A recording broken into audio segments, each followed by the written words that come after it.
রাশিয়ার সামরিক ঘাঁটিতে কৌশলগত যুদ্ধবিমান লক্ষ্য করে ইউক্রেনের ভয়াবহ ড্রোন হামলার রেশ কাটাতে না কাটাতেই ইউক্রেনে বড় হামলা চালালো রাশিয়া। গত শনিবার রাশিয়ায় হামলা চালিয়েছিল ইউক্রেন। ওই হামলায় রাশিয়ার 40টি যুদ্ধবিমান ধ্বংসের দাবি করেছিল কিয়েভ। যদিও রাশিয়া সেই দাবি প্রত্যাখ্যান করেছে, তবে এই হামলার প্রতিশোধ যে রাশিয়া নেবে সেটা আগেই অনুমেয় ছিল। মাত্র এক সপ্তাহ পার হতে না হতেই রাশিয়া ইউক্রেনের বড় শহর খার্কিভে ভয়াবহ ড্রোন হামলা চালিয়েছে, যা স্বীকার করেছে খার্কিভের মেয়র ইহর তেরেখভ।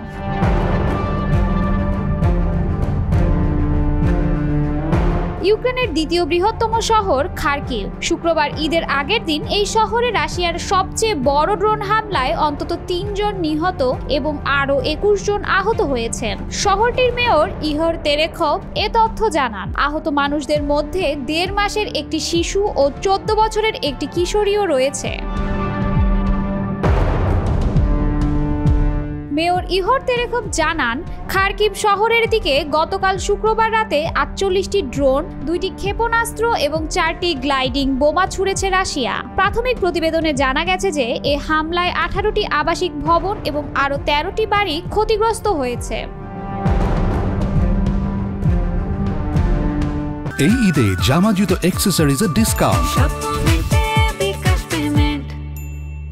মেয়র তেরেখভ এ হামলাকে উন্মুক্ত সন্ত্রাসবাদ হিসেবে উল্লেখ করে রাতেই টেলিগ্রামে একাধিকবার হালনাগাদ তথ্য দিয়েছেন। তিনি বলেন, রাশিয়ার সঙ্গে যুদ্ধ শুরুর পর শহরটি এবারই প্রথম সবচেয়ে বড় হামলার মুখে পড়েছে। গতকাল রাতের হামলার বিষয়ে মেয়র তেরেখভ বলেন, 1.5 ঘন্টার মধ্যে কমপক্ষে 40টি বিস্ফোরণের শব্দ শোনা গেছে। নতুন করে হামলার আশঙ্কায় ইউক্রেনের বিমান বাহিনী খার্কিভে ক্ষেপণাস্ত্র সতর্কতা জারি রেখেছে। ইউক্রেন জুড়ে আগের রাতের রুশ বিমান হামলার রেশ কাটাতে না কাটাতেই খার্কিভে এ নতুন হামলা চালানো হলো। ওই হামলায় 6 জন নিহত এবং 80 জন আহত হন। রাশিয়ার দাবি, ইউক্রেনের সামরিক স্থাপনাগুলো এ হামলার লক্ষ্য ছিল। তারা এ হামলাকে কিয়েভ সরকারের সন্ত্রাসী কর্মকাণ্ডের প্রতিশোধ হিসেবে উল্লেখ করেছে।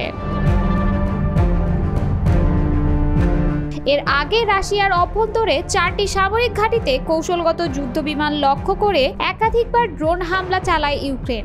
ইউক্রেনের নিরাপত্তা সংস্থা SBEU এর দাবি, অপারেশন স্পাইডারস ওয়েব নামের অভিযানে অন্তত 40টি রুশ যুদ্ধবিমান ক্ষতিগ্রস্ত হয়। হামলার পাল্টা জবাবে রাশিয়া আক্রমণ আরও জোরদার করেছে।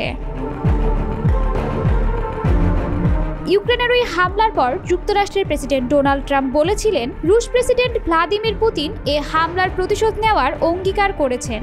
শেষমেশ ট্রাম্পের কথাই সত্যি হলো, পুতিন প্রতিশোধ নিতে শুরু করেছেন।